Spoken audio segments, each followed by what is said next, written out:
কেন আমরা বিস্তারিত তথ্য সংগ্রহ করছি?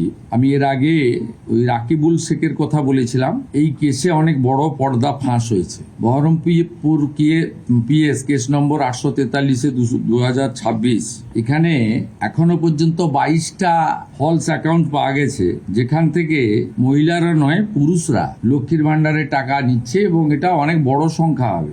আরও আমরা তদন্তের গতি পুলিশকে বাড়াতে বলেছি। 22টা অ্যাকাউন্টের মধ্যে one account is link to Rakibul Sheikh, Mustafizur Rahman এবং তার স্ত্রী তুহিনা। এরা 15টা অ্যাকাউন্ট চালাচ্ছেন লক্ষ্মীর ভান্ডারে।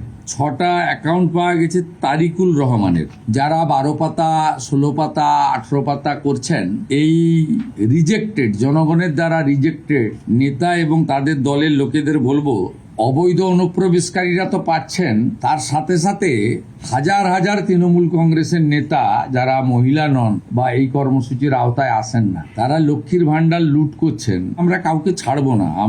আমি ডিজিপি কে বলেছি সিট গঠন করতে, যেহেতু মানিটারি ডিফলকেশন আছে, মানি লন্ডারিং এও এদের কেসকে ট্রান্সফার করার জন্য আমরা ডাইরেকশন দিয়েছি। এসআইআর এ নাম বাদ যাওয়া এবং এই রাকিবুল, মুস্তাফিজুর, তারিকুলরা মিলে অন্তত 30 লক্ষ ফলস লক্ষ্মীর ভান্ডারের টাকা তুলছেন। কত হাজার কোটি টাকা আপনাদের জনগণের টাকা কিভাবে এরা লুট করেছে, এই লুটেরাদের পার্টি, এটা তার প্রমাণ। আমরা এদেরকে একেবারে গ্রাসরুট থেকে ক্র্যাকডাউন করব আইনের মাধ্যমে।